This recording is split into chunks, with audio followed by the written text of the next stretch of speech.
Bueno, ahora los voy a dejar con Mariano, que va a presentar al ingeniero Carlos Larsson para que arranquemos con la charla del día de hoy. Muchas gracias, Alfredo. Buenas tardes a todos. Bueno, es un gusto para mí presentar al ingeniero Carlos Larsson, que es el disertante de la charla de hoy. El ingeniero Larsson es medalla de oro del bachillerato y de la carrera de Ingeniería Civil. Es ex profesor titular por concurso de hormigón armado y pretensado de la Universidad Nacional de Córdoba. Es premio del PINI, del pabellón 90 de la Fábrica Militar de Aviones de Córdoba.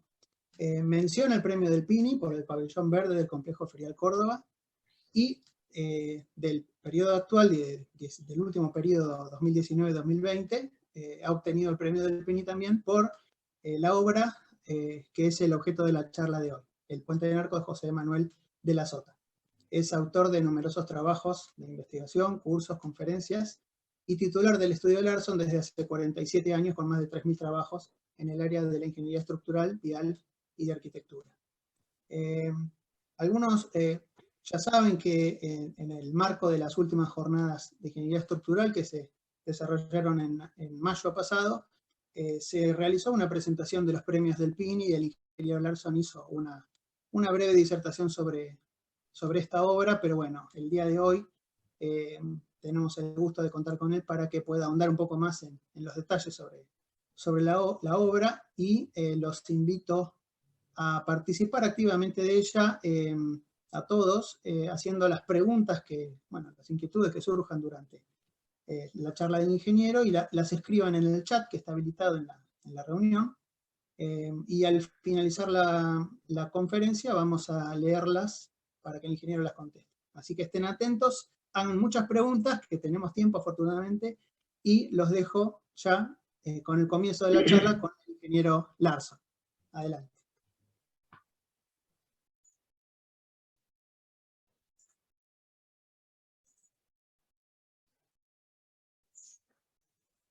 Bueno, buenas tardes, ¿me escuchan? Sí, te escucho y te doy bien. Bueno, perfecto. Espero que en esta nueva presentación del puente, aquella vez con motivo de la jornada tuvimos poquito tiempo, así que bueno, la AIE consideró oportuno dar un poquito más de tiempo a la presentación, pero sobre todo dar más tiempo a las preguntas, así que yo espero que esta charla sea un diálogo y que el objeto principal sea compartir las inquietudes, veré las que puedo satisfacer, y que de esta forma, bueno, los que asistan saquen el máximo provecho de esta charla, con este diálogo, con aportes que puedan hacer también, que se transformen en un diálogo entre colegas. Así que quedo a disposición, voy a tratar de ser lo más breve posible en la exposición, y el resto del tiempo que sea el mayor posible para intercambiar opiniones con los colegas que me honran en haberse inscrito en esta charla.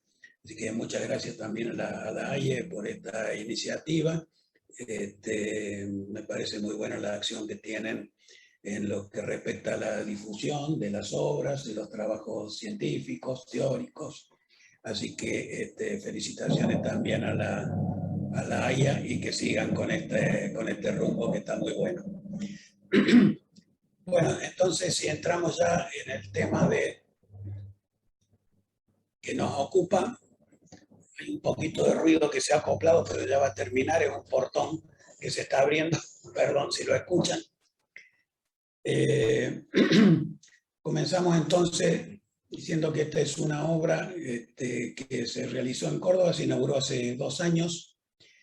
Se bautizó Puente José Manuel de la Sota, porque fue un triple gobernador de Córdoba, y bueno, se le puso el nombre en su honor. Está ubicado, si puedo, a ver si puedo compartir la pantalla esta, a ver.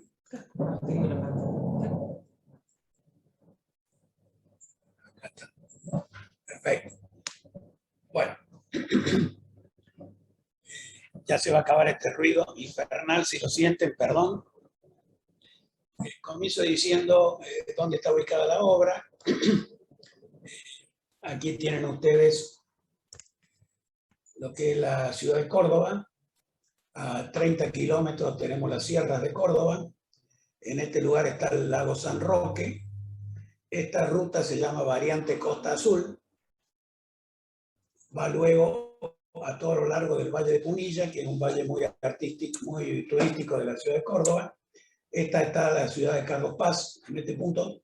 Y bueno, antes para acceder a la ruta del Valle de Punilla, que luego nos lleva a La Rioja, Catamarca, etc., se accedía cruzando por el Paredón del Dique, en esta zona, en una zona de muchas curvas, con muy poco espacio para girar, en fin. De manera que este cruce en este lugar del lago vino a acelerar muchísimo y achicar los tiempos para acceder al Valle de Punilla. Una obra que ya hacía 20 años estaba programada y bueno, al fin se ejecutó en esta última gestión del gobierno de Córdoba. Se comenzaron las licitaciones en el año 2016. La obra se terminó en el 2018, abril del 2018.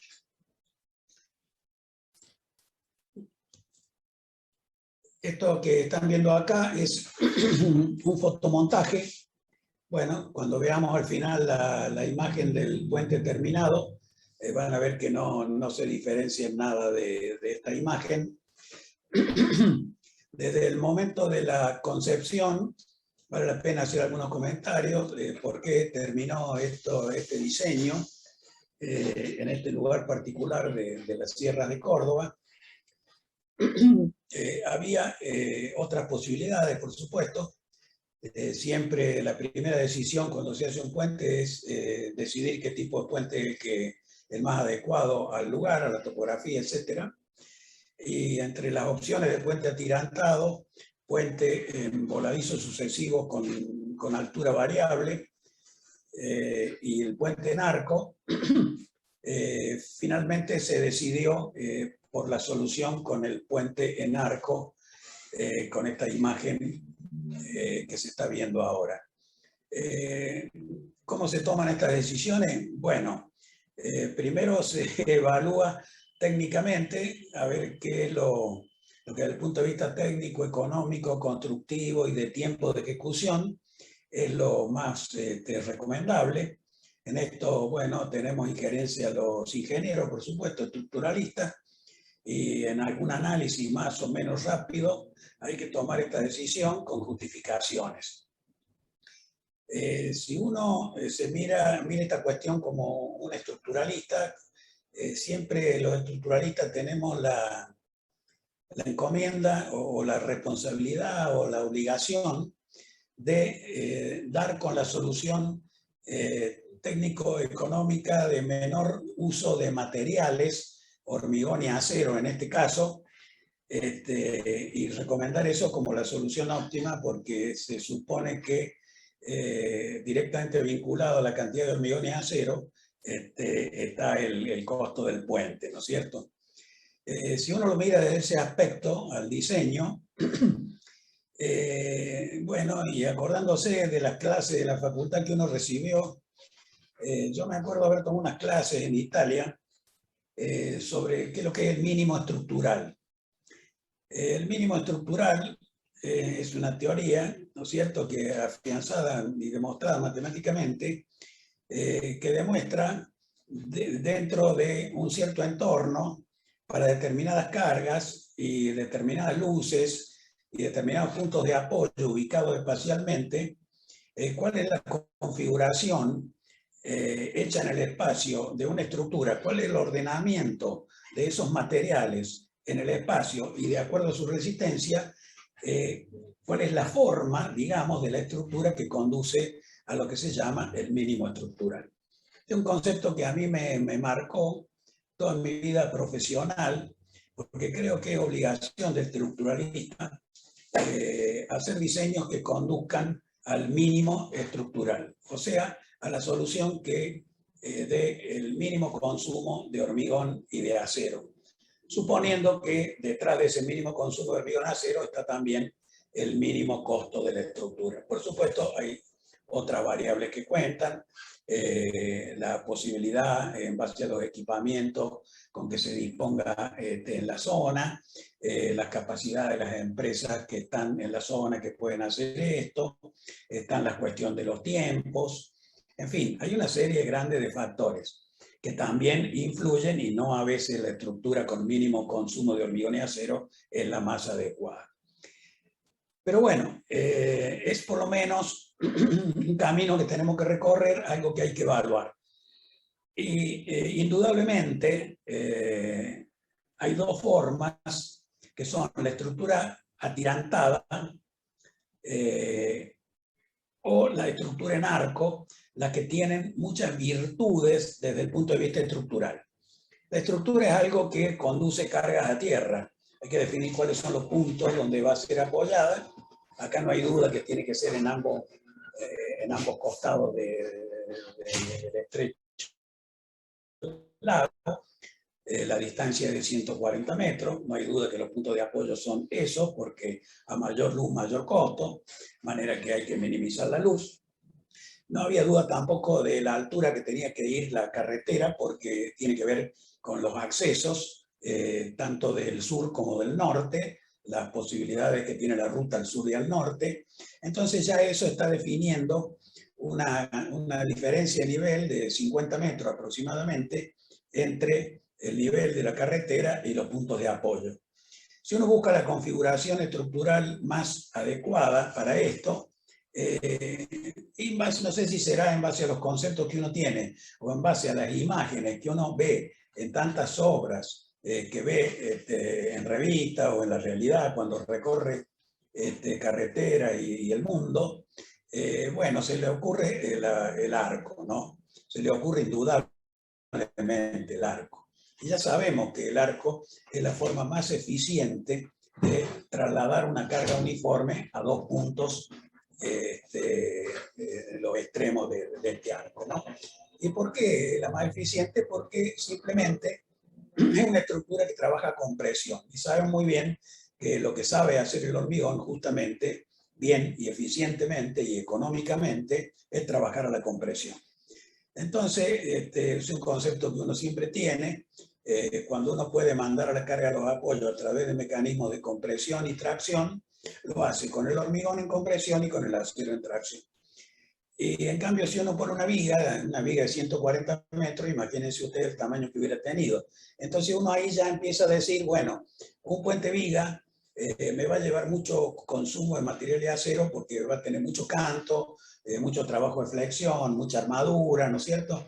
Entonces uno por ahí dice, bueno, entonces ya descarto de viga. Por supuesto que cuando son tan grandes así se hacen de momento inercia variable para tratar de minimizar el peso en la zona central, pero uno de entrada dice, esta forma me va a llevar a mucho consumo.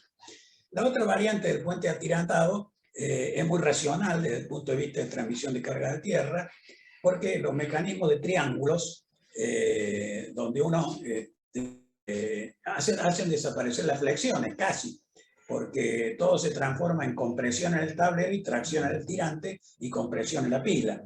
Entonces los puentes atirantados también son muy racionales desde el punto de vista económico, de uso de materiales. Bueno, los puentes atirantados tienen una tecnología también bastante especial. Muchas veces hay que importar materiales de afuera, tecnología, sobre todo los obenques, ¿no es cierto?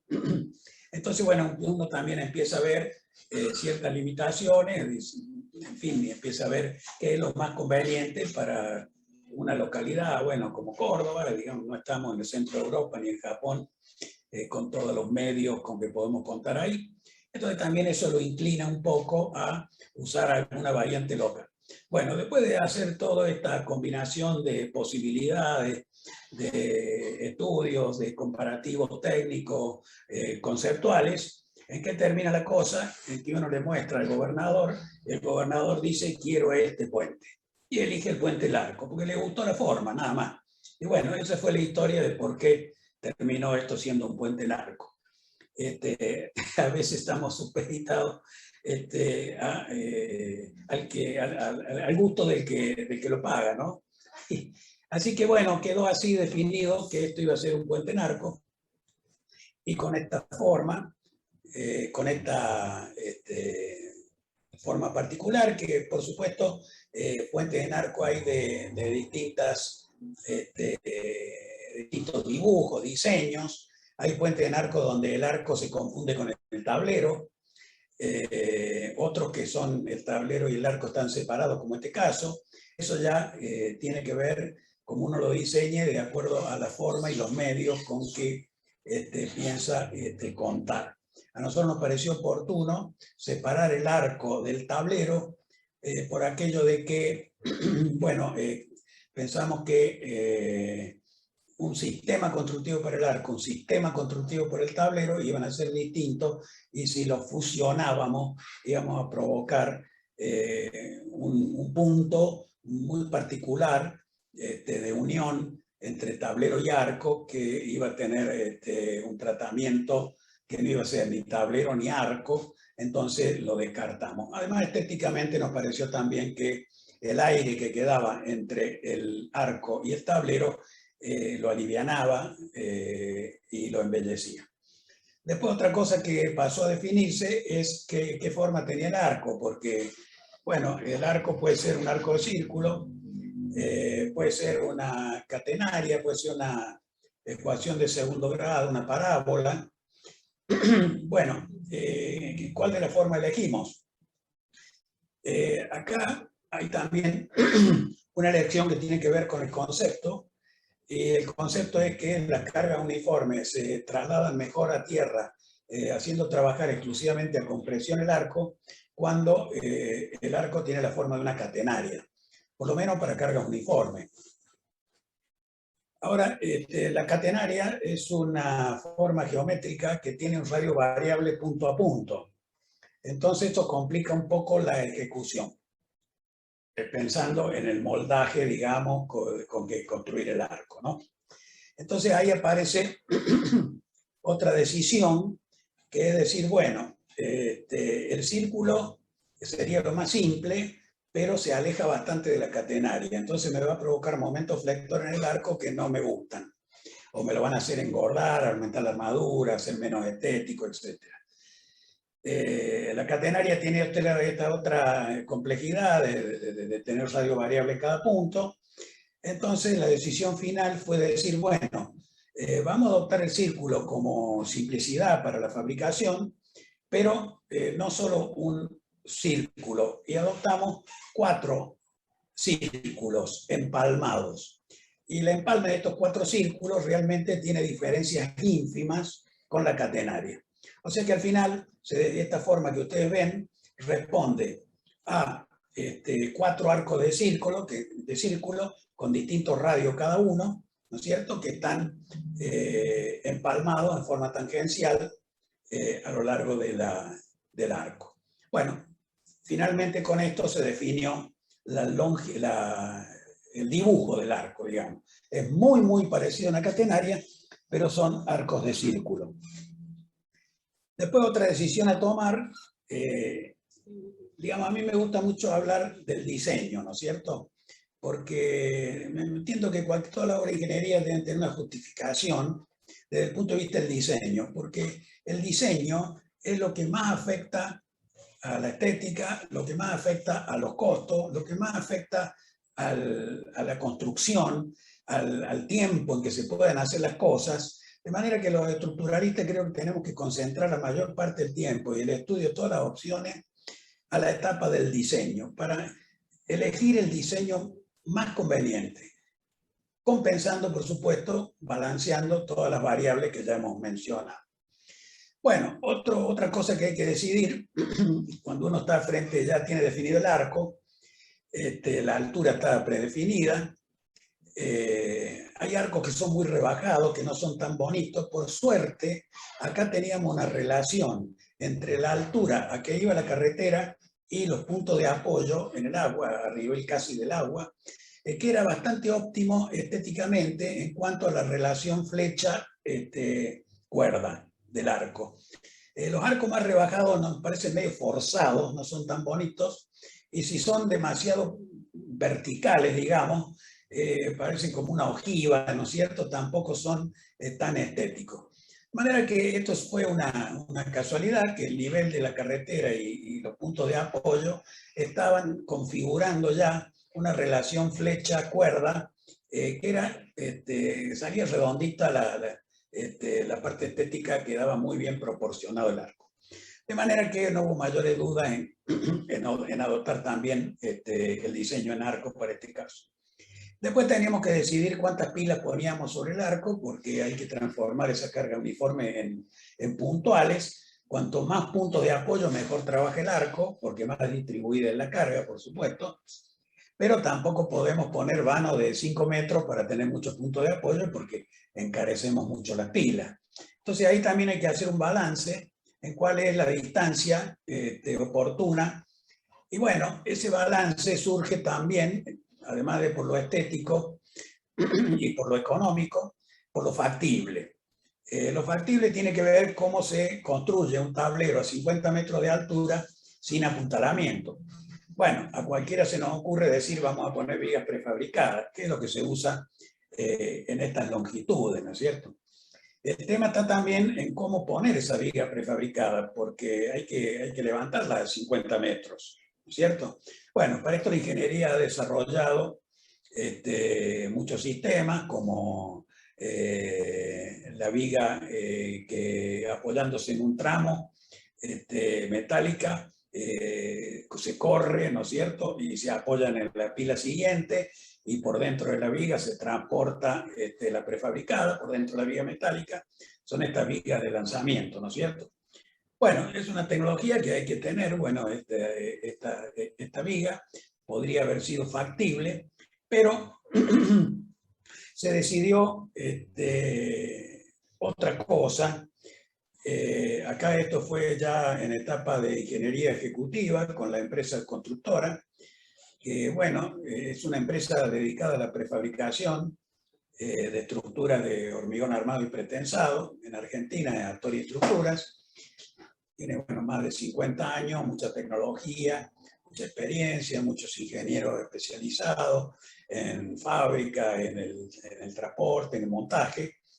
Entonces se pensaron todos los elementos premoldeados, y al pensar cómo se iban a izar y cómo se iba a construir el resto del puente, la empresa tomó una decisión muy sabia, que fue adquirir 2 grúas torre, ubicadas una en cada extremo del arco, que tuvieran un alcance suficiente como para que esa pluma pudiese montar todos los tramos del viaducto que iba arriba.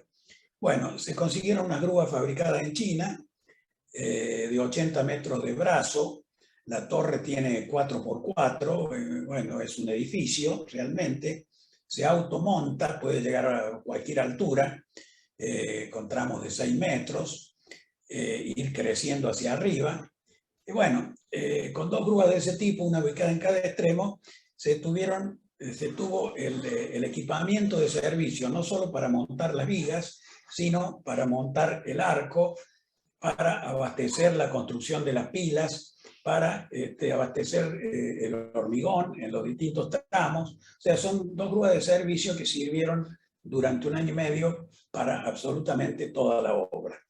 Esta es una decisión de la empresa que tuvo que ver con los análisis de costos. Otras opciones fueron poner una grúa sobre un enorme pontón que pudiera estar anclado al fondo del lago y moverse, y desde esa grúa hacer todos los movimientos.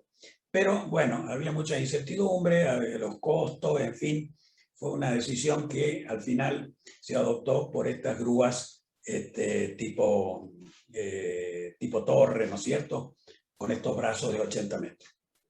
Bueno, esto en cuanto al diseño global, ¿no es cierto? Ahora vamos a pasar más a la etapa ya de ingeniería, de desarrollo de toda la obra.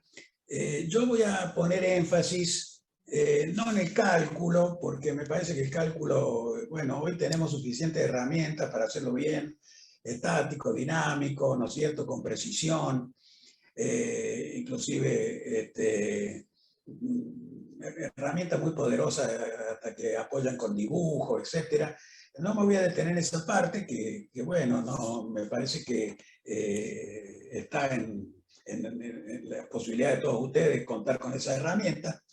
Entonces me voy a referir más a dos cuestiones que son, me parece, particulares de este puente, porque la idea de esta charla es que de poder transmitir experiencias personales, ¿no? Algunas vivencias que uno ha tenido durante la etapa del proyecto, interrogantes, decisiones, que, bueno, no están en los libros donde uno puede decir cómo se hace cada cosa. Bueno, yo les puedo contar mi vivencia en esto, desde la etapa del proyecto y después que nos tocó también al estudio estar durante los 2 años de construcción en la obra, 1 año y medio que fueron de construcción, otros 6 meses de proyecto previo, porque las etapas constructivas de este tipo de estructuras son también muy delicadas.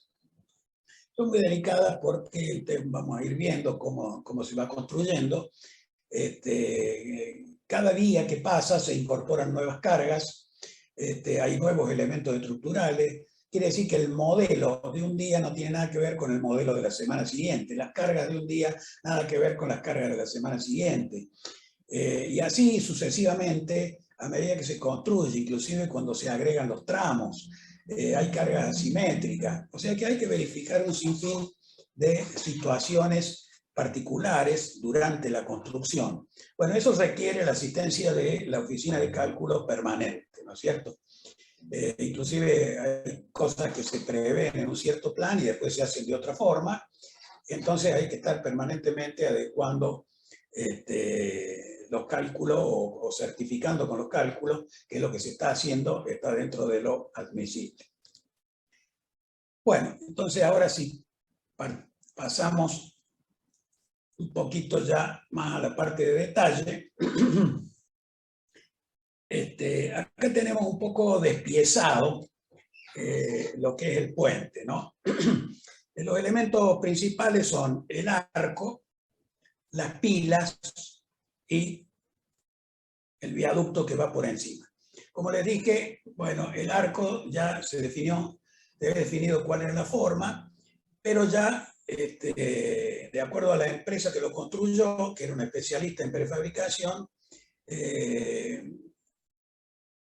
en reuniones múltiples que se hicieron con ellos, porque esto no estaba previsto en licitación, estaba previsto una construcción tradicional del arco con un carro móvil de encofrado.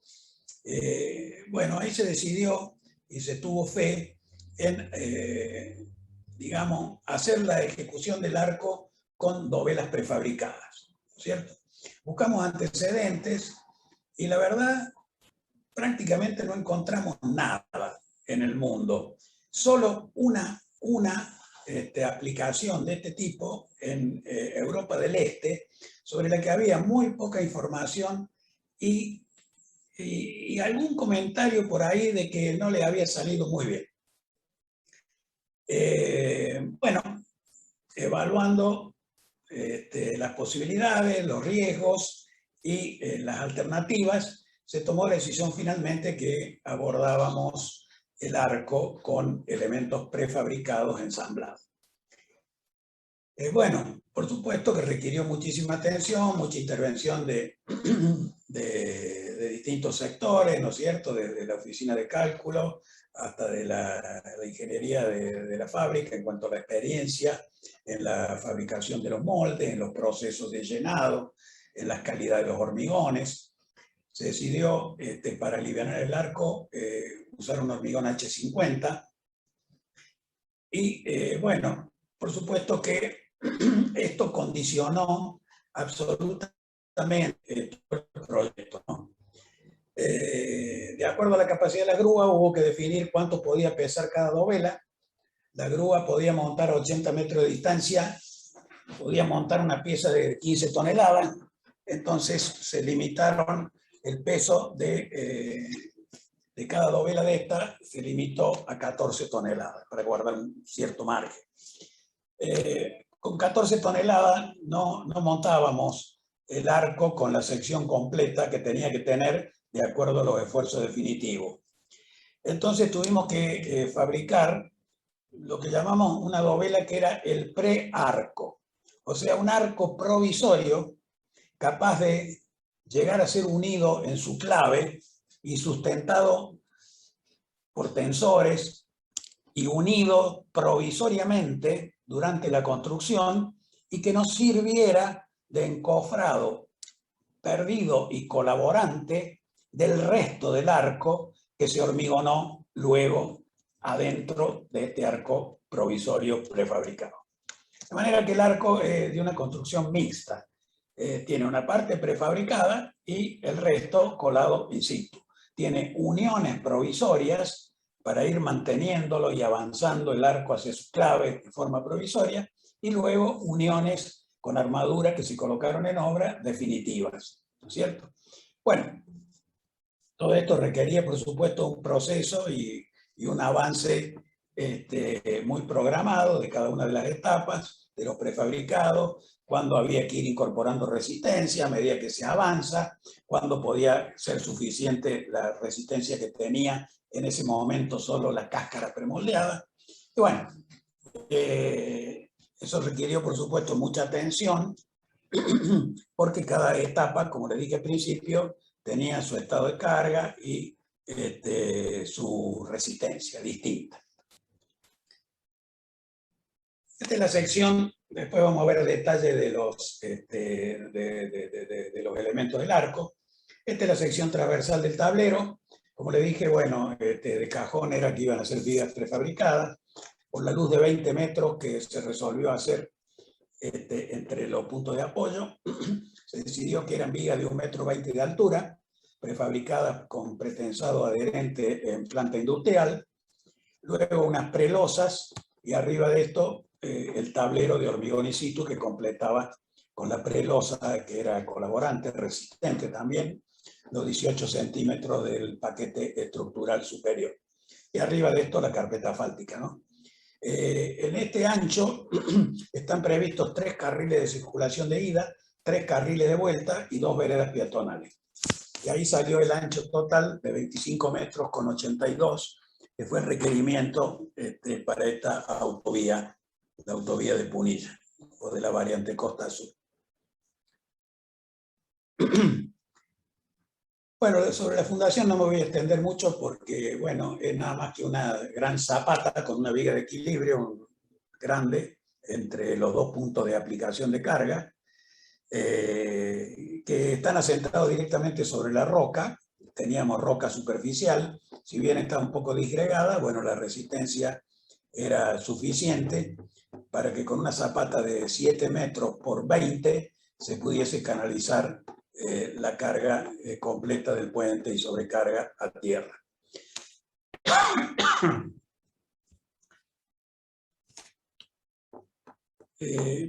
Acá tienen un detalle en 3D de la armadura que iba colocada en esta gran zapata y viga de equilibrio.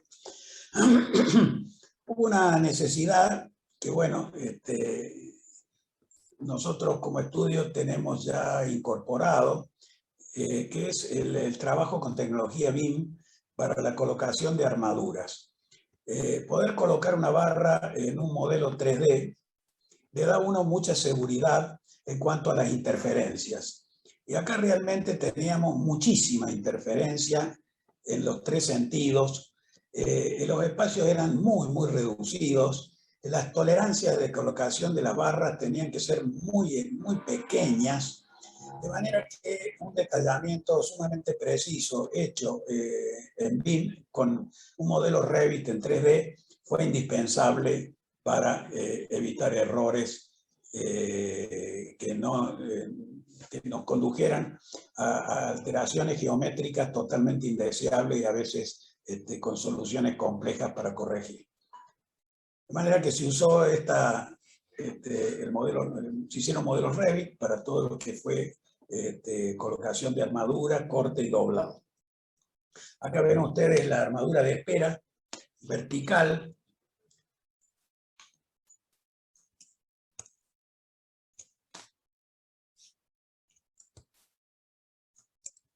Esta es la armadura de espera que debía meterse dentro de las dovelas prefabricadas para hacer el empalme, ¿no es cierto?, de continuidad del arco. El pie del arco es un momento flector importante para cargas asimétricas, de manera que la armadura para alojar era mucha.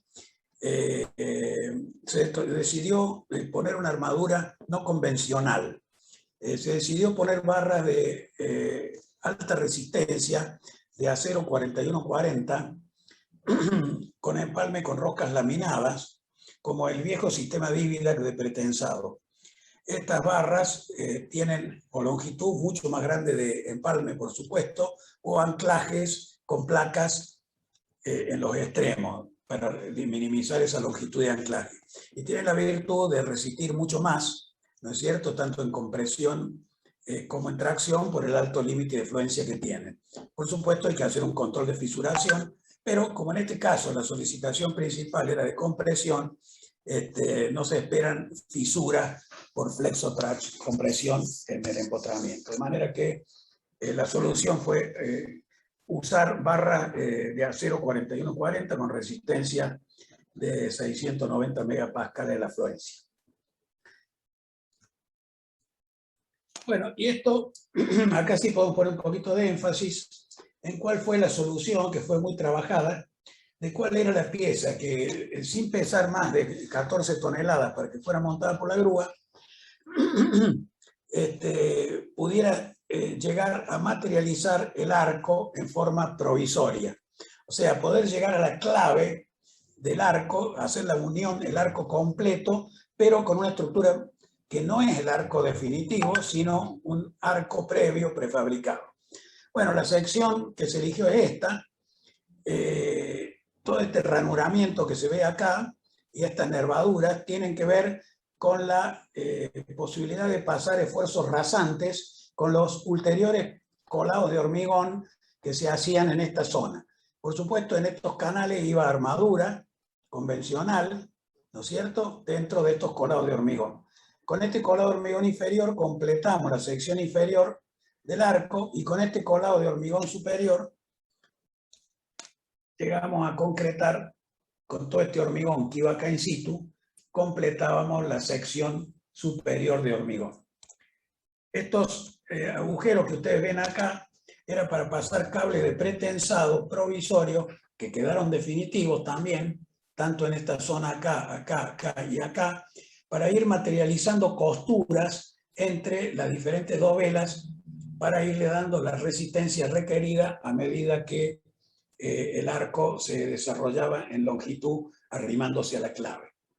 Y bueno, una vez más hubo que, por supuesto, trabajar también en Revit, porque acá los espacios eran sumamente reducidos y en cuestión de centímetros había que resolver muchas interferencias con armaduras del prefabricado y con armaduras futuras. Estos estribos son salientes de esta nervadura y acá también constituyen la armadura de esfuerzo rasante para hacer que la armadura de tracción de esta zona que iba en obra se pasara a través de ese esfuerzo rasante al prefabricado, ¿no es cierto?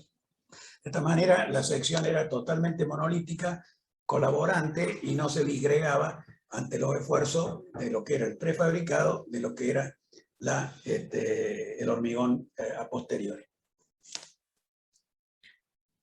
Bueno, otro lindo desafío fue ver cómo se construían estos arcos y se decidió hacer una pista, que es la que se ve acá.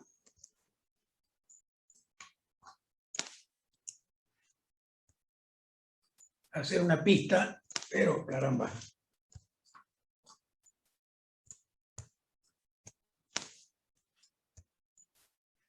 Una pista con una curvatura.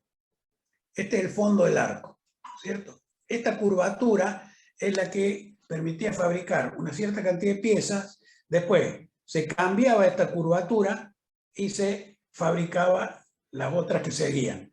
Luego se volvía a cambiar y así 4 veces para lograr las dovelas con las distintas curvaturas que se habían diseñado el arco. Bueno, acá ven cómo el molde que hormigona la dovela tiene un molde, un armazón interior que es desarmable y dos laterales grandes. Y por acá adentro queda todo el colado de hormigón. Es una obra de ingeniería, este molde en sí nada más, ¿cierto? Bastante complejo, pero bueno, permitió hacer con elevada precisión las dovelas. Y otra particularidad es que, como las dovelas no tenían un colado de hormigón una contra la otra, se resolvió que una dovela debía usar de encofrado la dovela anterior. De manera que, una vez acoplada en obra esta dovela que estaba numerada con la anterior, hubiera un ensamble perfecto, ¿no es cierto? Sin necesidad de hacer un grout intermedio. Entonces la unión entre dovelas se hizo con resina epoxi simplemente. Por supuesto, para que pase la compresión. Después las conexiones de tracción se hicieron con acero. Acá ven ustedes en el parque de la fábrica, las dovelas ya prefabricadas. Ven ustedes todo lo que es el dentado para la transmisión de los esfuerzos de corte, mejor. Bueno, el ensamble entre esta dovela y esta era perfecto porque había sido construida una usando a la anterior como molde, ¿no es cierto? Las dimensiones eran de 2,50 de ancho por 2,90 de altura.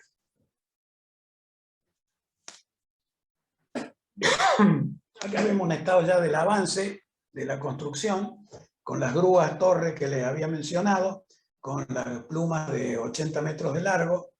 Ven el avance del arco. Bueno, el sistema para los arcos es el mismo, el que se usa para la construcción de todos los puentes en arco. Consiste en suspender desde una antena como esta, tirar tensores que van soportando al arco y así se sostiene en voladizo el arco hasta que llega a la clave. Cuando llega a la clave se hace la unión y ahí se pueden recién liberar los tensores porque el arco pasa a trabajar como tal y no depende de la sustentación provisoria, ¿no es cierto? Aquí hay otra particularidad, porque si este puente les dije, digamos, merece una charla para transmitir algunas cosas particulares. Una es esta particularidad de la construcción con dovelas, y la otra particularidad es el tipo de tensores que se usaron. Normalmente, lo que hemos visto en toda la bibliografía para los puentes en arco es contar con tensores tipo benques de multitorones, con anclajes especiales que proveen algunas empresas especializadas, las que proveen los tensores definitivos de los puentes en arco, de las grandes estructuras atirantadas, o de los puentes en arco de mucha dimensión que requieren mucha potencia en los tensores de sustentación provisoria. Pero bueno, la particularidad de tener que ir sosteniendo una por una las dovelas a medida que avanzábamos, nos hizo tener que poner un tensor por cada dovela. Quiere decir que la fuerza de ese tensor era muy reducida. Estamos hablando de una capacidad del orden de entre las 15 y las 30 toneladas de cada tensor, como fuerza máxima de servicio. Bueno, no era adecuado esta tan gran cantidad de tensores optar a un sistema como el de los bobenques que conocemos para los grandes puentes. Hubiera sido una dependencia, primero estimamos que iba a ser bastante más caro, una dependencia de fabricantes en el exterior, ¿no es cierto? En cambio había una solución bastante sencilla que habíamos adoptado en otras estructuras suspendidas, simplemente barras de acero. Barras de acero de alta resistencia, que por ejemplo, la que usa Dividac en sus tensores, ¿no es cierto? Pero sin ir a la tecnología Dividac, sino a la base del material que usa Dividac, que es la barra 41, de acero 4140, una barra que se usa en la industria mecánica, muchísimo, ¿no es cierto? O sea que hay provisión nacional en cantidad suficiente, en tiempos, y bueno, y las uniones de esas barras se hacen con roscado por medio de laminación. O sea, no es una tarraja la que extrae material, sino rodillos que comprimen el material para materializar la rosca. Bueno, esto hace que la resistencia de la rosca por el tratamiento mecánico sea superior a la resistencia de la barra. O sea que por culpa de la rosca no achicamos capacidad portante. Bueno, este material se podía ir comprando de a poco y trabajando en talleres para hacerle la rosca, los manguitos, la tuerca de anclaje. Se podía contar en la misma ciudad de Córdoba con el material, con los talleres, así que se definió usar esta particularidad de las barras macizas en lugar de usar cordones, ¿no es cierto? Otra cosa que decidió usar estas barras, que es la otra particularidad por la que vale la pena que ponga esta charla, digamos, es la de poder regular la trayectoria del arco para que llegue a la clave con alta precisión y pueda empalmarse, regularla accionando sobre el sistema de tensores. Bueno, acá ven la pluma que tuvo que armarse en la carretera, 80 metros de pluma. Ven ustedes más o menos la magnitud de este elemento que era la ménsula de la pluma. Acá hay la construcción provisoria, la construcción, digamos, de las pilas que se hizo con hormigones, con hormigón deslizante, con encofrados deslizantes, ¿cierto? Con hormigones tradicionales, se deslizaban de a dos las pilas. Esto permitió el avance de unos 3,5 metros por día, con un hormigonado durante las 24 horas, con 2 turnos. Y ustedes ven acá entonces volviendo a la particularidad del sostenimiento, ¿no es cierto? Digamos que tenemos tan poca resistencia a flexión en el arco que no podía ir en voladizo por sí solo con muchas dovelas, porque las uniones eran muy precarias entre una dovela y la otra. Entonces se decidió suspender una por una todas las dovelas después de una mínima costura que se hacía con bulones para liberar la grúa. Después inmediatamente se procedía a la suspensión con estos tensores. Bueno, estos tensores eran barras de 41-40 de 38 milímetros, iban a la parte superior de la antena, que estaba por acá la antena, y acá con una simple tuerca se anclaban. Acá vemos, por ejemplo, ¿no es cierto?, el punto de anclaje de los tensores. Los tensores de retenida son estos, iban a tierra, con anclajes en tierra. Y los tensores de suspensión, ¿no es cierto?, también se tomaban de unos elementos especiales de sujeción que se dejaron en la pared de la pila. Y era una simple tuerca de cabeza esférica para centrar la carga, pero accionada con un simple gato, ¿no es cierto?, gatos que se fabricaron especialmente para eso, pero son gatos hidráulicos muy elementales. Les dije que una necesidad imperiosa que teníamos era de corregir la posición del arco tirando de estos tensores hacia arriba o relajándolo para cambiar la posición topográfica de este punto. Seguía siguiendo la trayectoria del arco con una estación total y apenas se veían desvíos de la posición teórica en el espacio del arco, se procedía a tirar de estos tensores o a aflojarlos hasta dejar el arco en la posición correcta. Por supuesto que para esto tuvimos que crear una articulación en este punto. O sea, para que esta acción de bajar o subir el arco pudiese efectuarse de esta forma, inclusive ladearlo lateralmente hacia la izquierda o hacia la derecha, bueno, todo este accionamiento se hacía desde estos tensores y de unos gatos chatos ubicados en esta parte donde materializamos realmente una articulación provisoria por medio de simples tacos de neopreno, ¿cierto? En este punto había tacos de neopreno y los gatos chatos estaban ubicados en esta posición. Expandiendo los gatos de este lado, el arco se iba hacia allá. Y expandiendo los gatos chatos de este otro lado, el arco se venía para este lado. Tirando de los tensores, el arco se iba para arriba y relajando los tensores, el arco se iba para abajo. Bueno, se hicieron 3 de estas articulaciones, una en la base y otras 2 a lo largo del arco, para ir corrigiendo a medida que se avanzaba desde 3 articulaciones distintas. Cuando la articulación de abajo quedó en su posición correcta hasta la dovela número 6, se hormigonó. Cuando la articulación intermedia ya se consideraba que estaba en la posición correcta, se hormigonaba internamente. Y siempre se dejaba una articulación en la parte más extrema del arco para hacer las últimas correcciones. Bueno, de esta forma logramos llegar con una precisión del milímetro a ensamblar el arco de un lado con el arco del otro lado. Tengamos en cuenta además que son dos arcos, no es uno solo, ¿no? Decimos el arco, pero en realidad son dos arcos.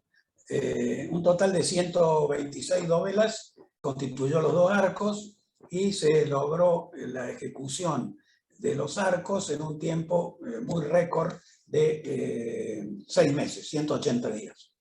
El resto del año lo insumió el resto de la obra previa de fundaciones y la obra posterior del tablero, las pilas, etc.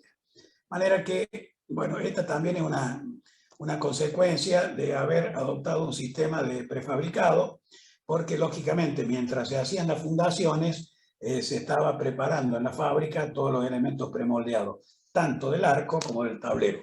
Esto es lo que permite, una de las, digamos, propiedades, características de la prefabricación, de achicar mucho los tiempos de obra, ¿no? Los tiempos habían sido preestablecidos y, bueno, y había que cumplirlos en ese plazo.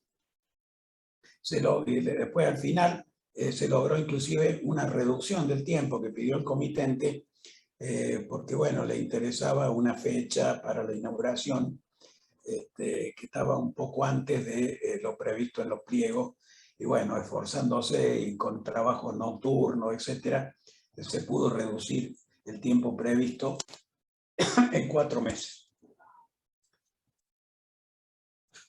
Bueno, acá alguna vista de lo que fue la etapa intermedia, las pilas hechas con el encofrado deslizante. Este particular sistema de 4 patas es lo que materializaba la antena. De estas, los cables inferiores que sostenían las primeras dovelas estaban tomados de un punto intermedio de la antena.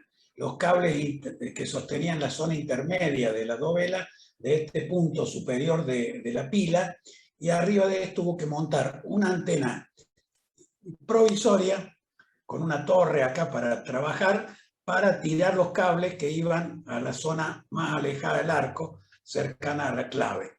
Acá había un andamio con 3 niveles de trabajo, donde llegaban 13 tensores de cada lado para contener la fuerza de tiro, ¿no?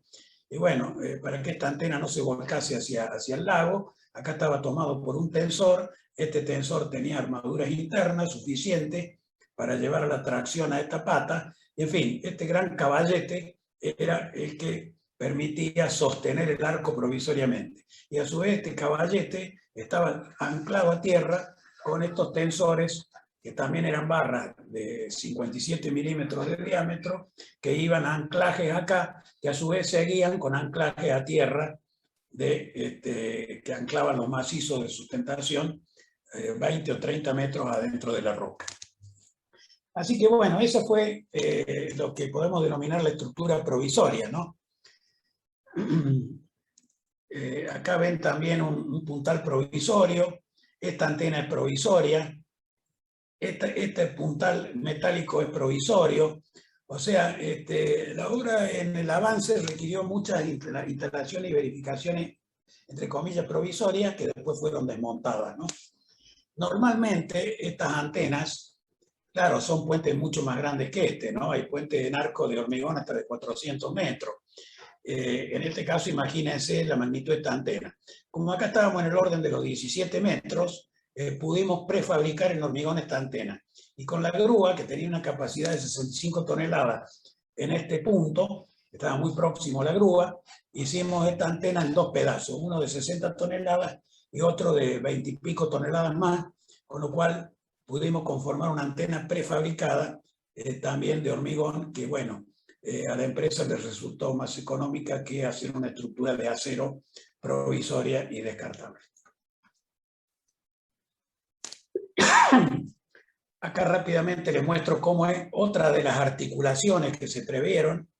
Todo este tramo de arco ya estaba con hormigones interiores, ya estaba bloqueado en su posición en el espacio. Y acá ven ustedes una abertura que es más grande arriba que abajo. Quiere decir que este arco está cabeceando hacia abajo. Bueno, una vez que el topógrafo ubica este punto en el espacio, se procede a tensar un poco más estos tensores para alinear en la dirección correcta el arco. Y después que está alineado, acá sí se hace un grout, ¿no es cierto? También había corrección transversal, como les dije. Bueno, como ustedes ven, las operaciones de tesado y destesado son muchas durante la construcción. Eso es lo que nos orientó también a usar este tipo muy sencillo de tensores que con un simple gato que se ponía en tensión, movíamos la tuerca para atrás o para adelante y conseguíamos la posición del arco deseada. Los sistemas de anclajes de obenques son bastante más complejos porque no son tan sencillos de corregir la longitud, ¿no es cierto? Por eso es otro de los motivos por los cuales la decisión particular de usar este tipo sencillo, casero, de barra para la etapa provisoria fue elegido. Otro motivo que fue una especulación que aprovechó la empresa es que todas estas barras son totalmente recuperables, pues son barras de 6 metros que tienen el mismo precio nuevas que después de usadas, de manera que yo creo que a esta altura, después de 2 años, ya la empresa las ha revendido a todas, ¿no es cierto? Cosa que no hubiera sido posible con los obenques. Acá ven ustedes los gatos, son simples gatos. Acá ven las barras roscadas, los gatos hidráulicos, una pequeña central de bombeo. Se tiraba simultáneamente, estos son los 4 gatos grandes de las barras de retenida. Se tiraba simultáneamente los 4 para ser más rápido. Y acá también se podían tirar simultáneamente varios de estos gatos o individualmente. Acá ven ustedes la tuerca esférica de anclaje de las barras. Y este dado es un dado que emerge de la columna, porque acá entra un perno de 100 milímetros que trabajando al corte, ¿no es cierto?, nos permitía trasladar la carga al interior del pilar. Por supuesto, todos estos elementos después fueron recuperados. El pilar quedó sin ninguno de estos apósitos en su perímetro.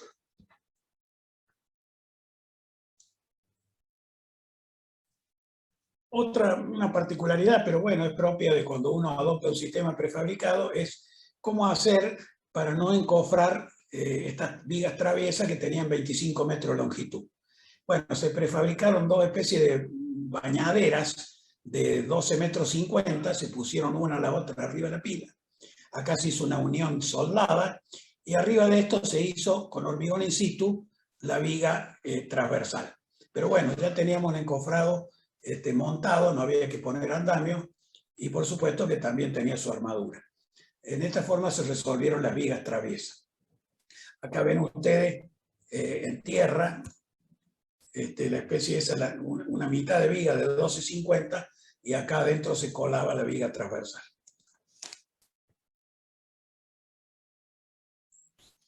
En esta imagen pueden ver ustedes cómo es tiene un diseño especial toda esta plataforma porque tenía que permitir el paso de los tensores, la seguridad para el tránsito de la maniobra de todos los tensores de parte de los obreros.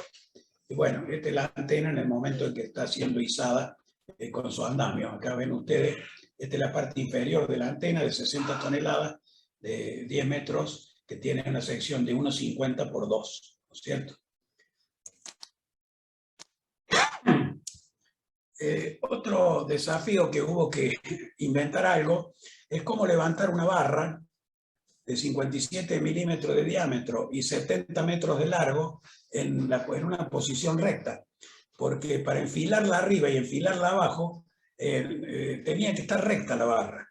Bueno, para eso se diseñó un sistema especial de perchas articuladas, de manera que cuando la grúa levantaba la barra, ya por el diseño especial y la longitud de estos tensores, la barra quedaba con el ángulo con que tenía que ser colocada.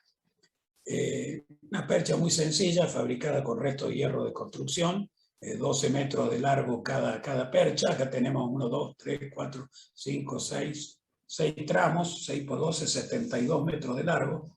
Bueno, este es uno de los tensores más largos de retenida, perdón, de suspensión del arco, de las dovelas ya llegando a la clave. Otra particularidad, y con esto voy terminando, fue algo que nos dio mucha tranquilidad, que fue el control con extensímetros eléctricos y una central de monitoreo que podía transmitir a un celular o a una computadora el estado de tensión de cada una de todas las barras que estaban con tensión. Y de acuerdo a eso, calculábamos la solicitación en el arco y en las pilas, y con eso estábamos tranquilos de que las solicitaciones provisorias del arco eran admisibles y que las barras estaban trabajando a las tensiones admisibles. Si veíamos que alguna barra se sobrecargaba, la relajábamos. Este es un sistema altamente hiperestático, de manera que nos variaban la carga en la otra barra, pero teníamos una lectura inmediata con los tensímetros eléctricos y el sistema de monitoreo que nos dejaba muy tranquilos de que el estado tensional estaba bajo control permanentemente. También hubo cierto problema de inestabilidad en el tiempo. O sea, la lectura tomada un mes y 2 meses después podía tener una variación del 0, digamos. Pero como estábamos permanentemente con los equipos hidráulicos, recalibrábamos periódicamente el sistema, y eso nos dejó muy tranquilos durante toda la construcción de que estaba bajo control el estado tensional para cada una de las secuencias de montaje. Unas vigas transversales que también se hicieron mixtas, una parte prefabricada y otra parte in situ. No voy a ir mucho en detalle. Acá está el montaje de la dovela de la clave, que iba en este punto. Una particularidad que siempre se hace en los puentes en arco es introducir una precompresión en el arco. En este arco, dada su magnitud, con 200 toneladas fue suficiente, que se hizo con equipos hidráulicos acá en el interior, una vez que se colocó la dovela de la clave, para precomprimir el arco. Y de esta forma poder ir relajando y hasta sacar totalmente los tensores de sustentación. Ustedes ven la colocación de la pieza de clave. Acá ya hay una pieza de clave colocada, al día siguiente se colocó la otra. Bueno, y a partir de este momento, digamos, retorna la tranquilidad en cuanto a que la etapa crítica es esta, en cuanto a todo el sistema de fuerzas provisorio. Una vez que está colocado esto, el sistema ya pasa a ser más estable sin depender de todo el sistema provisorio de sustentación. Acá ya está colocado la clave y empiezan a desmontarse los tensores provisorios. Ya en esta etapa se va con encofrados trepadores o deslizantes, se fueron haciendo las pilas, construyeron la viga traviesa. Ya esto es muy tradicional. Acá ven ustedes la grúa, en el momento que está la grúa acá, está montando una de estas partes prefabricadas de transversales de la bancada de los tramos, ¿no es cierto? Eso ya es bastante tradicional, lo paso muy por encima. Las vigas, clásicas vigas prefabricadas, las clásicas losetas con tralichos para hormigonar los tableros. Ya sucesivas etapas de montaje del tablero. Y luego finalmente, bueno, el puente terminado, se le colocaron su baranda, su carpeta, en fin. Y ustedes ven que esta imagen no difiere mucho de la imagen del fotomontaje que les mostré al principio. Acá una frutillita de postre fue usar pretensados también, cordones pretensados galvanizados para las barandas. Resultaron muy transparentes, hace que la gente cuando las pise no las doble, y son simplemente tensores pretensados de 330 metros de largo anclados en un pórtico extremo, que le dan mucha transparencia y seguridad a la zona peatonal. Después se usaron también defensas Tele5, traídas de España, que dan la máxima protección contra impacto de vehículos, ¿no? Grado de protección 5, que es la máxima de la carretera que se usa normalmente. Menciono muy rápidamente que acá se hizo un estudio, no en túnel de viento, sino con un software que lo hizo la Fábrica Militar de Aviones de Córdoba, para medir la velocidad del viento por efecto Venturi en el estrangulamiento de la quebrada donde está el puente, ¿no? Acá se ven las distintas velocidades. La velocidad máxima se registró en esta zona, poco menos, y a nivel del agua y a nivel de tierra, las mínimas velocidades. Se partió de una velocidad de diseño del reglamento sobre el nivel del agua del lago, y el modelo, que es el mismo que se usa y el mismo software con que se diseñan los esfuerzos en las alas de los aviones, en los fuselajes, bueno, viene a reemplazar lo que era el túnel de viento para los estudios de efectos de viento. Y bueno, el resultado fue que la fuerza prevista por vialidad sobre un tablero de 250 kilos por metro cuadrado cubría bastante bien estas previsiones de velocidad máxima de viento. De manera que al final se usó la fuerza de 250 kilos por metro cuadrado en toda la superficie expuesta a viento. Otra particularidad, que no tengo tiempo para explayarme mucho, porque ya estoy pasados o estoy llegando a la hora de exposición, fue un amortiguador sísmico que se tomó la decisión de ponerlos en los extremos. El puente es una sola pieza de 330 metros de largo. Esta es la junta en un extremo, tiene 20-25 centímetros. Se usó una junta peine de acero arriba para el tránsito. Bueno, todas estas dimensiones se sacaron de los estudios de comportamiento sísmico, ¿no es cierto? Y bueno, el sismo, todos sabemos que podemos utilizar muchas herramientas muy sofisticadas. En este caso se usaron análisis modal espectral, se usó también acelerogramas típicos que podían ser similares a los que se pudiera dar acá en Córdoba, que son el Sísmica 1. Bueno, se corrieron con software adecuado y con eso se dedujeron lo que podían ser los desplazamientos para el diseño de las juntas. Si bien la junta era generosa y cubría los desplazamientos sísmicos, se tomó la precaución de poner unos amortiguadores de igual manera. Este amortiguador tenía el sentido de que si la montaña que está, digamos, de un lado y la montaña que está del otro lado llegasen a tener un movimiento relativo más grande del previsto por la teoría sísmica, no se produjera un impacto entre el puente y el estribo, o que ese impacto estuviera amortiguado por estos pistones, ¿cierto? Entonces se pusieron estos pistones, son 6 pistones de 600 toneladas, que tienen un diseño especial, que se introduce las variables que se necesitan, el coeficiente de amortiguamiento, de desplazamiento máximo. Y con eso tomamos la decisión de poner estos pistones. Bueno, yo creo que me están llamando la atención por el tiempo. No, disculpe que lo interrumpa, pero quería decirle que si quiere explayarse más, que lo haga tranquilo, que no hay problema. Parece que es un tema muy interesante. Te agradezco, pero prefiero explayarme sobre las preguntas que me hagan. Estoy pasando cosas de abuelo pájaro, como ustedes ven, pero con esto concluyo y pasamos las preguntas, así nos explayamos sobre los temas que le interesen a los que nos están escuchando. Finalmente, la prueba de carga. En esta de la prueba de carga usamos la norma española, que está muy bien, muy completa, sobre cómo hacer la prueba de carga en un puente, ¿no? De ahí sacamos todos los parámetros, la carga con que debía ensayarse el puente, y bueno, se hizo con 16 camiones en esta posición. Después fueron entrando más camiones, hasta 24 camiones en distintas posiciones del puente, para ensayar la máxima solicitación en el arco, poniéndolo en forma simétrica, luego en forma simétrica, y después también se hicieron ensayos dinámicos con el paso de camiones, ¿no?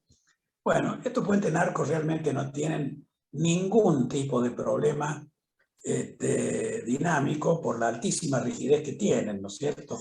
O sea que el nivel de confort que tiene un puente metálico en cuanto a las aceleraciones que uno puede llegar a percibir tanto peatones como vehículos, cuando lo transitan, es directamente imperceptible. Es lo mismo que estar caminando sobre el terreno natural. Ni hablemos entonces del tema dinámico, ningún problema. Se verificaron las frecuencias que se habían previsto, porque no son ningún misterio ni teóricamente, y se pueden verificar con instrumental muy simple. Y las deformaciones previstas que no superan, dado que el arco trabaja con presión, no registramos más de 1 centímetro, 1,2 centímetros de deformación como descenso máximo, ¿no es cierto? De manera que la rigidez realmente que tiene este tipo de estructura es como para decir, bueno, me quedo tranquilo de entrada, ¿no? Por supuesto, el ensayo de cargo es reglamentario, siempre puede haber algún defecto constructivo en alguna pieza en particular, en algún tramo, ¿no es cierto? Entonces, tranquilo quedamos con hacer el ensayo y poner, digamos, después el puente en servicio. Finalmente, una vista aérea. Esto que está acá es lo que llamamos la autovía de la variante Costa Azul, el cruce por el estrecho del Cañadón acá, que era la salida del río Primero, que va a Córdoba. Más acá, aguas abajo, a 800 metros, está el dique, ¿no es cierto? Y esto que está allá a la izquierda es Carlos Paz, el dique es el embalse San Roque, y hacia la derecha, hacia donde va la autovía esta, está todo el valle de Punilla. Y ahora, digamos que lo bueno es que esta autovía se va a continuar, están previstos, están los proyectos para continuarla por el valle de Punilla, por un trazado, digamos, de costado del valle, que no atraviesa todas las poblaciones, porque el tránsito ahí está muy pesado, porque atraviesa por el centro de todas las poblaciones turísticas. Ahora se va a hacer por el oeste, y con 40 kilómetros más se va a llegar ya prácticamente a la cumbre, que es la última localidad del Valle de Punilla, y de allí después ya el tránsito es muy mínimo, y es el que va a Cruz del Eje, La Rioja, Catamarca. De manera que esta va a ser una autovía que va a conectar muy eficientemente la ciudad de Córdoba con estas provincias, y va a permitir, digamos, la afluencia turística a todo el valle, que realmente ha crecido mucho y trae mucho turismo de las provincias, ¿no? Y del exterior también. Bueno, prefiero dar lugar a las preguntas. Por supuesto que hay muchos aspectos que uno puede tratar más en profundidad. Qué sé yo, el tema de los amortiguadores podría ser motivo de una sola presentación. El tema del análisis de viento, otra, el tema del cálculo, otra, en fin, daría para extenderse mucho, pero bueno, quedo a disposición a ver a dónde les interesa que profundicemos un poco más o que nos saquemos algunas dudas. Muchas gracias y quedo a disposición. Bueno, entonces, si le parece bien, empezamos a leer las consultas. A ver, voy a empezar desde el comienzo.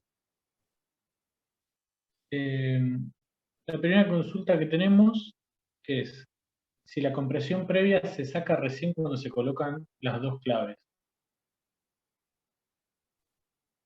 Si la compresión previa. Bueno, el proceso es así. A ver si entiendo la pregunta. Cuando llegamos a la clave, ponemos la dovela de clave. La dovela de clave tiene 10 centímetros a cada lado de tolerancia, que después se llenan con grout. Antes de llenar con grout, para dar continuidad al arco de hormigón, ahí se ponen gatos chatos también, que producen 50 toneladas cada uno. Activando todos los gatos chatos, se dio una precompresión en el arco de 200 toneladas. Y luego, estando en tensión con 200 toneladas, se hizo el grout. En realidad no quedaron en tensión los gatos. Hubo un sistema de barras roscadas de gran diámetro que, cuando los gatos provocaron la expansión, esas tuercas se movieron del lugar y quedó la compresión en grandes barras de acero de diámetro 57 milímetros, trasladando la compresión de un lado al otro. Entonces se retiran los gatos, pero ya el arco queda precomprimido. Y luego se encofra y se hace el grout de continuidad de la dovela de clave con todo el resto del arco. En ese grout también hay un gran colado de hormigón interior. Esa dovela de clave tenía toda una estructura metálica muy compleja adentro para hacer todos estos ajustes, compresión, etc. Y bueno, quedó toda sumergida en un colado de hormigón. Esa sección se llenó completa. O sea, tiene 2,50 de ancho por 2,90 de hormigón completa. El resto del arco quedó hueco. No sé si he contestado la pregunta. Yo creo que sí. Bueno. Nos preguntan si hicieron algún estudio de efectos de temperatura. No sé si se referirá a la variación térmica durante la obra. Sí, por supuesto. Bueno, la variación térmica durante la obra, con una estructura, digamos, que estaba sostenida con tensores, digamos, ¿qué ocurría? Con el cambio de temperatura de los tensores, el arco se levantaba ligeramente, si los tensores se encogían de noche, y de día con el asoleamiento el arco bajaba. Pero era sola la magnitud de la diferencia de temperatura sobre los tensores. Todo eso se iba monitoreando con una estación total.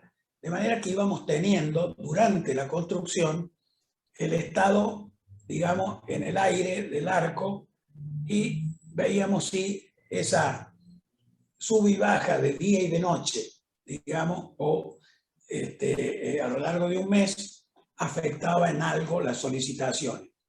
Pero eso lo íbamos corrigiendo permanentemente con el tesado o el relajamiento de las barras. De manera que los efectos térmicos los íbamos neutralizando. Ahora, durante la construcción. Ahora,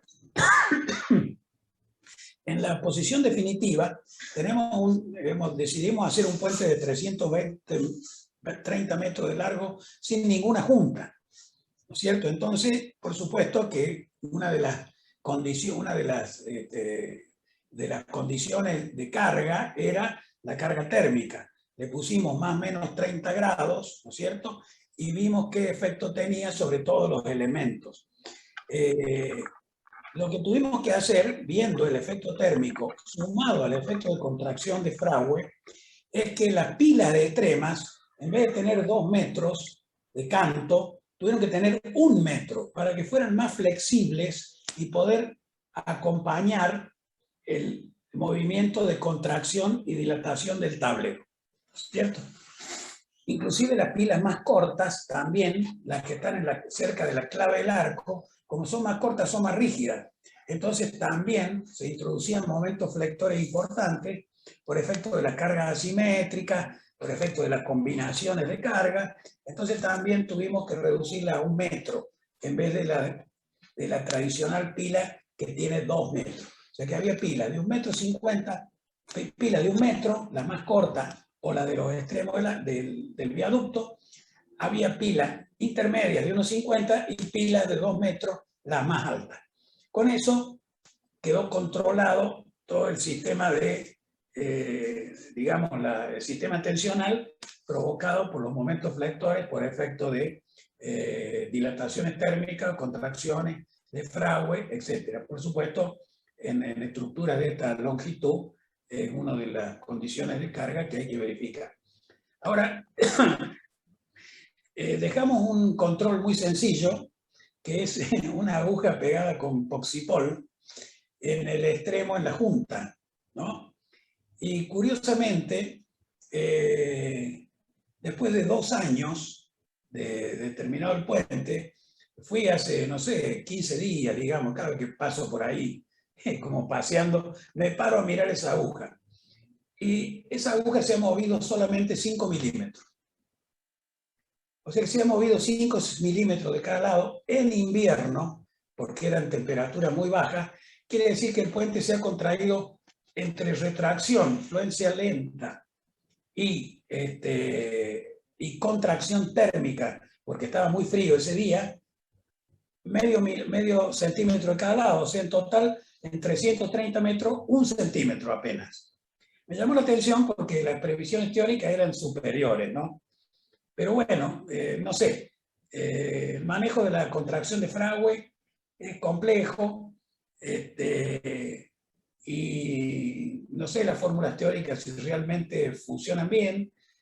Además que acá los elementos principales eran prefabricados que el proceso de contracción lo habían tenido antes de montarse. Entonces también por eso quizás haya sido mínimo el movimiento de contracción, ¿no? Pero bueno, por supuesto que en estructura de esta magnitud es una de las cosas que hay que verificar. Bueno, hay una consulta en cuanto a la calidad del hormigón que utilizaron, que mencionó. La consulta sería si tuvieron algún problema con la elaboración de este hormigón y si entiendo yo que fue fácil de tener la provisión que necesitaban. Sí. Bueno, digamos, este hormigón no era una novedad para la empresa, un H50. En algún momento pensamos en un H60, porque los ensayos de laboratorio estaban dando H70, H80, digamos. Son hormigones muy especiales, por supuesto con superfluidificantes, con medición de humedad de los áridos, con una granulometría muy, muy trabajada. Bueno, para eso hay un laboratorio dentro de la fábrica y permanentemente se hacen los controles de calidad, ¿no es cierto? Y los controles de la probeta, por supuesto, también había inspectores de la Dirección Provincial de Vialidad, del ente licitante, que era Camino de las Sierras, de manera que, bueno, en este punto hubo que cumplir sí o sí la expectativa, y por supuesto que se cumplieron con creces, ¿no? Y luego en las dovelas, que eran los elementos que habíamos exigido más en cuanto a la calidad de hormigón, H50. Después las vigas H40 es un estándar para todo lo que es vigas planta industrial para puente. Quizás se está usando H30 para lo que se hace al pie de obra, en pretensado, pero es medio un mínimo para hacer pretensado. En planta industrial se está usando H40 normalmente y en algunas cosas más exigidas también H50. Y los ensayos laboratorios, repito, hoy se logran hormigones H1000, digamos, el laboratorio. De manera que, bueno, pareció prudente el H50 y se cumplió con creces. Las pilas no, las pilas con H30 era más que suficiente. Las pilas son de sección hueca, de 2 metros por 2,50, pero no tienen mayores problemas de solicitación ni de armadura, digamos, son armaduras bastante mínimas, ¿no? Porque algo que no mencioné fue que al ser una sola pieza, todo el tablero, la usamos como, y al tener un ancho de 25 metros, la usamos como viga transversal. Entonces todos los efectos de viento, en vez de canalizarlos al arco, iban directo a los estribos, trabajando como viga horizontal. Eso permite liberar de flexión a las pilas y liberar esfuerzo importante en los arcos, ¿no? De manera que esa fue la decisión, eso fue el motivo por el cual decidimos hacer el puente sin ningún tipo de junta intermedia. Bien. Hay algunas preguntas con respecto a el trazado y esas cosas, pero las voy a leer al final, todas juntas, así que ahora le voy a hacer las que son más con respecto al diseño. Por ejemplo, nos consultan si los aisladores sísmicos fue difícil conseguirlos y de dónde los trajeron. Sí, había varias opciones. Finalmente se hicieron fabricar especialmente en Alemania. Hay cuestiones muy delicadas en estos aparatos, tienen que estar ahí por muchos años y nadie los va a mirar, ¿no es cierto? pero son algo similar a lo que tienen, no sé, que quien ha ido a Retiro en un tren, ha visto que al final hay unos grandes pistones para amortiguar el impacto de los trenes. Y bueno, hay especialistas en estos. Uno tiene que darle los datos de cuánto sería la fuerza máxima, cuánto sería el desplazamiento máximo, ¿no es cierto? Y cuál es el coeficiente de amortiguamiento que uno pretende. Y con eso ellos diseñan todo, ¿no es cierto? Y entregan un pistón que responde a esos requerimientos. Ese requerimiento se estudia acá y ellos lo proveen con determinadas características, ¿no es cierto? Pero eso sí, esos son cosas que vinieron del exterior. Acá las cosas que vinieron de afuera del puente son las grúas de China, los amortiguadores sísmicos de Alemania y las barandas de contención de vehículos de España. Bueno. Con respecto a la parte sísmica, nos preguntan si hubo algún análisis de la estructura provisoria para la construcción del arco ante un evento sísmico. Bueno,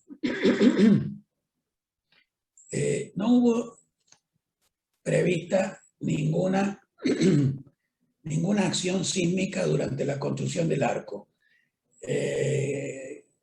Creo que, si no me equivoco, porque así no lo consideramos por eso, en las etapas provisorias la condición de sismo no se tiene en cuenta como una condición de cálculo, ¿no es cierto?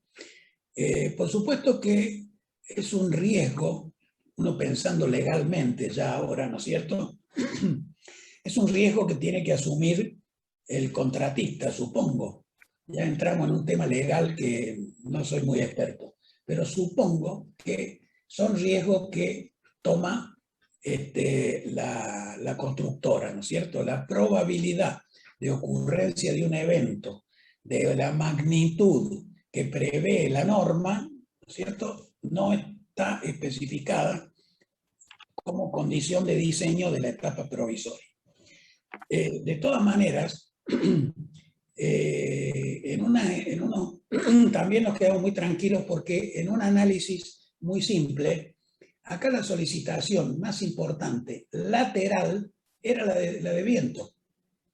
Imagínense, teníamos prácticamente 70 metros lanzado del arco arriba del agua, en voladizo, y viento lateral, ¿cierto?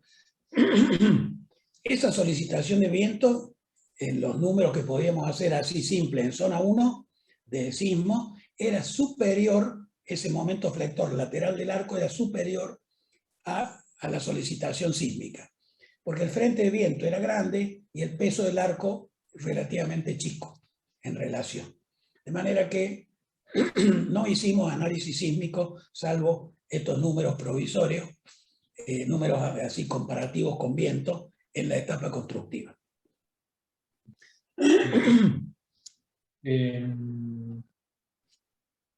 Nos preguntan si existe algún mecanismo de seguridad para el peatón por el efecto de latigazo en el caso de que se corta algún cable de tesado de las barandas. De la baranda. Bueno, en la fábrica de premoldeado, este accidente es muy frecuente. No muy frecuente, es probable y tiene que estar protegido el operario del latigazo. Para eso se ponen alrededor de los cables tensados en la pista de pretensado, se ponen traviesas protectoras, ¿no es cierto? De manera que el cable no pueda salir fuera de ese cauce. El latigazo queda contenido siempre dentro de ese cauce. Bueno, el mismo principio se cumple acá en la baranda del puente, porque los parantes verticales están puestos cada 2,50 metros. Entonces, el cable está enhebrado en agujeros por todos estos